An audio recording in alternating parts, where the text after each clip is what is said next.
lung protective ventilation has unequivocally proven to reduce the mortality of patients with ARDS. They found that lower tidal volumes and limiting inspiratory pressures was beneficial for ARDS patients.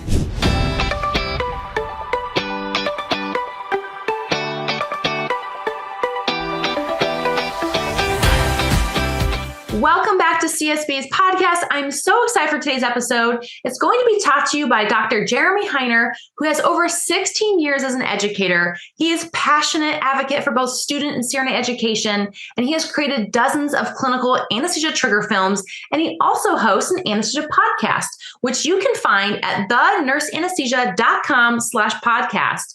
It's intended to advance CRNA learning and practice. He continues to work on the AANA, COA, NBCRNA, and state association committees. He is also one of the primary authors and editors of the textbooks Nurse Anesthesia, Critical Events in Anesthesia, and Current Anesthesia Practice. And today, he's going to teach you the pathophysiology process behind acute respiratory distress syndrome. So let's go ahead and get into today's show. Hello, everyone. I am super excited to talk to you today. My name is Jeremy Heiner, and I'm with the Nurse Anesthesia. But first, before I get going, I want to thank Jenny and all the folks at CRNA School Prep Academy for this opportunity to speak on their podcast. They do great work, and I'm very excited to be here with you today. So, what I'm going to talk to you about today is something as an ICU nurse you've probably dealt with in the ICU, the condition called Acute Respiratory Distress Syndrome, or ARDS. So get ready, get fired up, because it's go time. Now, I'm going to start by asking you all a question. What was ARDS initially known as? Idiopathic pulmonary edema, shock lung, adult respiratory distress syndrome, anesthesia rocks during surgery, or acute respiratory distress syndrome? Well, the answer is idiopathic pulmonary edema. Believe it or not, back in 1821, this was what ARDS was first known as. Now, over the years, it's been known as other things. In World War I, World War II, even in the Vietnam War, it was termed shock lung because all the medics noticed some severe respiratory distress in combat veterans who experienced shock and significant hemorrhage. In the 1960s, there was a series of case studies where physicians were noting respiratory distress, and they termed it adult respiratory distress syndrome. And that's the first known acronym where we see ARDS. Now, in 1994, there was an American and a European consensus conference where they revised ARDS, and instead of adult, they termed it acute respiratory distress syndrome because it can happen in adults and in children. Now, I feel like D could be an answer, and it probably should be because it's true. Anesthesia does rock during surgery. All right, so what is ARDS? Well, it's an inflammatory form of lung disease. It's acute because it's serious and it happens pretty fast. It has a quick onset, and it's diffuse, meaning it's dispersed all over the lung, throughout the lung. And it's associated with a variety of causes and etiologies. Now, this type of lung insult leads to severe and rapid onset of dyspnea, hypoxemia, and diffuse pulmonary infiltrates. So what's the incidence of ARDS? Well, within intensive care units, we've seen that approximately 10 to 15% of admitted patients, up to 23% of mechanically ventilated patients meet the criteria for ARDS. And this condition is certainly higher in the elderly as compared to younger patients. Now, as I mentioned, it can be caused by a variety of insults. We know of more than 60 possible causes for ARDS. And we're still finding out more.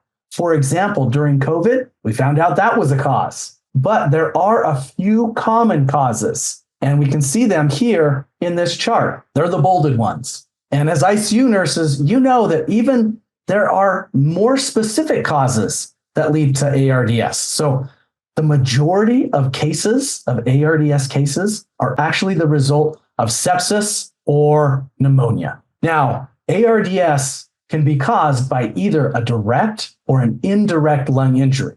So we've already talked about pneumonia as a direct lung injury. Sepsis would be considered an indirect lung injury. Other direct lung injuries, of course, would be aspiration of gastric contents, trauma to the lung, such as a lung contusion, an inhalational injury, a near drowning, reperfusion after cardiac bypass, and of course, pulmonary embolism. Other potential indirect lung injury causes could be transfusion-related acute lung injury, so these hematologic causes, shock, any form of shock, drugs that affect the lung, such as chemotherapeutic agents, or even drug overdoses, and major surgeries, such as cardiac bypass or even transplants, and other known conditions such as acute pancreatitis. So what's the pathophysiology of ARDS? This is pretty interesting. Now, to set the stage, normally in healthy lungs, there is a regulation of fluid movement. And this regulation keeps fluid out of the alveoli and a small amount in the interstitial space. It essentially keeps the alveoli dry. Now, when ARDS happens, this flow of fluid is interrupted. And part of what happens in ARDS is edema. But overall, the pathophysiology of ARDS is essentially a result of either a direct or indirect lung injury, which is followed by an overactive inflammatory response. So the initial precipitating cause, whether that be direct or indirect injury, causes an activation of our inflammatory mediators, the body's own inflammatory mediators, and the release of pro-inflammatory cytokines, such as tumor necrosis factor and interleukins.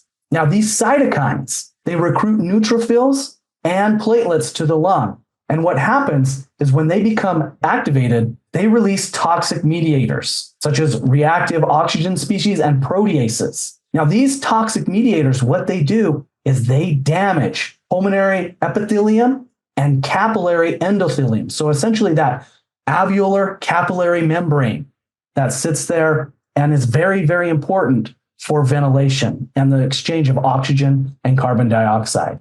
So essentially, it's these neutrophils and platelets that are the primary culprits responsible for the inflammatory mediated damage that occurs in the alveoli and the capillary endothelial linings. Now, ultimately, this damage is important because these membranes, when there is damage to them, there is an increase in fluid into the alveoli. And essentially, what happens is an influx of protein-rich fluid and inflammatory cells into the alveoli. What does this do?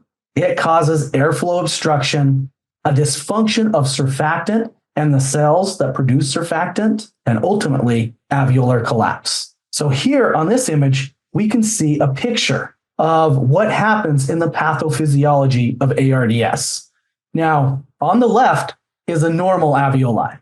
And what we see here is a type 2 cell, which produces surfactant, a surfactant layer helping to keep the alveoli open, an active alveolar macrophage. We see bronchial epithelial cells up at the top that are tightly bound together, and we don't see any edema in the alveoli. Now, when ARDS occurs and platelets and neutrophils are activated, it's very difficult to turn off the immune response once it's activated. So once they're activated and then they enter the alveoli, they promote that inflammatory response, again, which is difficult to turn off. And we can see some of the consequences of this overactive immune response. So what we see here is damage to the capillary endothelium and leakage of cells into the interstitium and then ultimately into the alveoli themselves. We see edema, microhemorrhaging, inflammation, and inactivation of surfactant,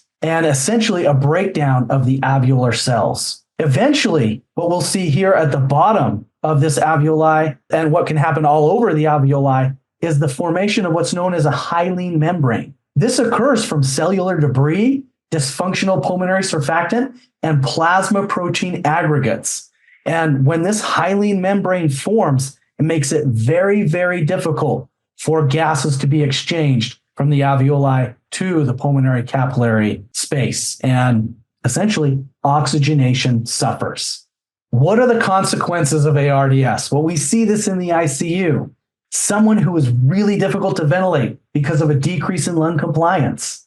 We'll see high peak airway pressures and low tidal volumes. We'll see a decrease in saturation. And when we look at ABGs, arterial hypoxemia. This is a result of impaired gas exchange from VQ mismatching and pulmonary shunt. We'll also see pulmonary hypertension a lot of times in these patients. And this can happen from a whole host of reasons, which you can see here on this slide. Now, the development of progressive pulmonary hypertension is not a good sign, and it's associated with a poor prognosis. So if we're seeing pulmonary hypertension get worse and worse, that's not a good sign. In terms of the signs and symptoms of ARDS, certainly we're going to see severe arterial hypoxemia. And many times this is resistant to increases in FiO2 concentrations. One of the reasons for this is because of pulmonary artery vasoconstriction, and certainly some of those causes that were just noted in the previous slide from pulmonary hypertension. What happens within the lung is VQ mismatching and pulmonary shunt. The signs and symptoms we see would be, before they're intubated, dyspnea, respiratory distress, tachypnea, tachycardia. When we do chest x-rays, we'll see infiltrates, and you can see an example here on this slide, a normal lung on the left and a lung in the acute phase, the exudative phase of ARDS. Now, once these patients are mechanically ventilated, they become very difficult to ventilate, and we see high peak airway pressures. Hey, future CRNA, thank you so much for tuning into the podcast. We appreciate you so very much. And because we appreciate your loyal listenership, we are offering an exclusive discount just for our podcast listeners, which is using code CSPA POD, that's CSPA POD, to receive 15% off any CSPA course offering subscription. That's right, 15% off anything that CSPA offers, exclusive to yours for listening to the show. Again, that's CSPA POD. Cheers to your future, CRNA. Now back to the show. ARDS does have a set of stages, and not every patient will progress through these stages. They may. So we'll talk about these stages here. So here in this image on the left, we have a healthy individual and a healthy alveoli. But what happens is some type of pulmonary insult. So whether that be a direct cause, such as pneumonia, or an indirect cause, such as sepsis. And then what happens over a period of time is something known as the exudative phase. This is the first phase, which consists of about the first 7 to 10 days after exposure to a precipitating ARDS risk factor. The patient experiences the onset of respiratory distress and those respiratory symptoms we just talked about. And many times it doesn't take 7 to 10 days and can actually happen within hours, within 12 to 36 hours after the initial insult. Now, if a patient, and of course the exudative phase here, we talked about in the pathophysiology of ARDS with the recruitment and overactivation of the immune response ending up in pulmonary edema. Now, if a patient does not recover from the exudative phase, they enter what's known as the proliferative phase after about the first 7 to 10 days.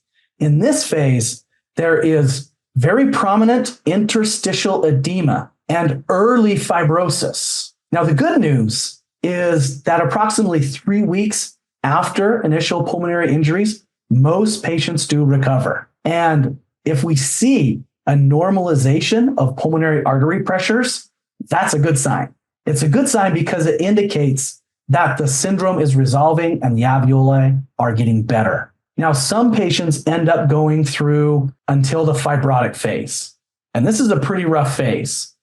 It can occur anytime after day 7 of injury and onset of ARDS, and it's characteristic with a significant and substantial amount of fibrosis, both within the alveoli and within the pulmonary interstitial space. Now, the degree of fibrosis can range from minimal to severe. And generally, if a patient is in the fibrotic phase of ARDS, they're going to require long-term ventilation. And these are just those tough patients that you have in the ICU that are just there for weeks on end and end up having all the complications, which we'll talk about coming up. Certainly pulmonary complications such as pneumothorax and other end organ complications as a result of hypoxemia, the chronic hypoxemia that's happening. So a lot of times these patients will have acute renal failure and even cardiac dysfunction. Now, when the patient begins to recover from ARDS and they begin the recovery phase, this is characterized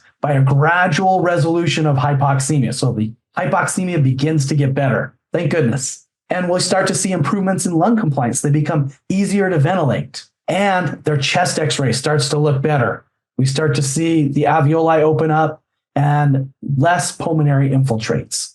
Now, the reason that this occurs is because there begins to be a repopulation over here on the left in this image, a repopulation of the bronchial epithelium, alveolar type 1 cells, and very importantly, tight alveolar type 2 cells. These alveolar type 2 pneumocytes, which are super important for the production of surfactant. Fibrosis begins to break down. Alveolar macrophages become a lot more active and they start eating up cellular debris and dead neutrophils. And there begins to be a reabsorption of the protein-rich edema fluid within the alveoli. So it starts pumping that out of the cell, out of the alveoli, and becomes much easier to ventilate these patients. All right, so what are the treatment goals, the ARDS treatment goals? This is what you guys do all the time in the ICU when you're caring for these patients. Well, first and foremost, we need to take care of the initial insult. So if it's sepsis, we need to give a broad spectrum antibiotic that's broad enough to cover the suspected pathogens. Same with pneumonia. We got to treat that. So whatever the cause is, we need to figure it out and fix it. We're also going to need to correct the hypoxemia, and we're going to do this with a protective lung strategy, and we'll talk about that in the next slide. One of the most important things we can do with an ARDS patient. Many times we have to provide fluid restriction, and this, you've probably seen this in the ICU, a conservative fluid strategy, maybe targeting a CVP of 4 or less. Very common because we don't want to give too much fluid and have a worsening in edema. Now, if the initial insult is the result of trauma and hypovolemia, well, we've got to correct that first. And so, yeah, there may be an initial amount of fluid and blood products that are given, but once that's stabilized, usually when a patient experiences ARDS, we'll have some type of fluid restriction. Now, many times these patients are on multiple vasopressors and vasoactive infusions. So you'll see a lot of pumps and different vasoactive medications. ARDS patients have multiple risk factors for venous thromboembolism. And this is because of prolonged immobility and because of the activation of the coagulation pathways. So prophylactic strategies for those certainly would be to provide compression stockings or pneumatic compression devices and giving different variations of heparin, low molecular weight heparin, or even heparin itself. Other potential complications can occur. If they've been intubated and are in the ICU for a while, they could have pressure ulcers or GI ulcers. There is the risk of pulmonary aspiration from prolonged intubation. And certainly, if they have invasive lines in order to administer the vasopressors, we got to keep those lines clean to help prevent infection. Now, the evidence for providing steroids has historically been mixed, but there are newer studies that suggest that there is some benefit for low-dose corticosteroids early in patients who experience moderate or severe types of ARDS. Let's talk about this ventilator protocol here. As I mentioned, lung protective ventilation has unequivocally proven to reduce the mortality of patients with ARDS. And here's the protocol. This was essentially based from a 2000 study known as the ARDS Network Study. And in this study, they found that lower tidal volumes and limiting inspiratory pressures was beneficial for ARDS patients, which seems obvious for us today, but back then it wasn't so much. We used to give higher tidal volumes to these patients, but now we're giving, the recommendation is about 6 milliliters per kilogram of predicted body weight, and sometimes even lower than that, down to 4 milliliters per kilogram. We definitely want to limit plateau pressures.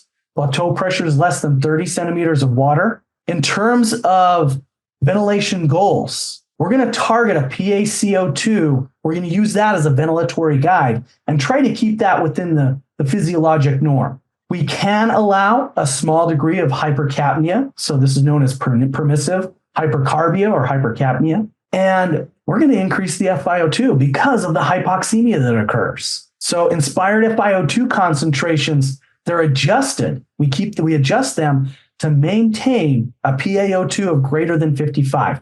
Usually between 55 and 80 is pretty typical. And an SaO2 of 88 to 95%. Now, we want to do serial blood gases in order to look at these. And I have SpO2 on here as well, because that's just an easier one to look at all the time. So a lower SpO2 is okay in the lower area of normal. Now, it's not uncommon to provide a lot of PEEP for these patients. So as the FiO2 is increased because of the degree of hypoxemia, a ventilator strategy will be to increase the amount of PEEP given. And recent studies have shown that patients with severe ARDS definitely benefit from these higher levels of PEEP. Here's a chart that is showing all the predicted body weight and the tidal volume that you can give. So, for example, if you have a patient who is 5'10", it gives you the number for 6 milliliters per kilogram of 440. So that would be your tidal volume for an ARDS patient. And for a male, for a female, a little bit less.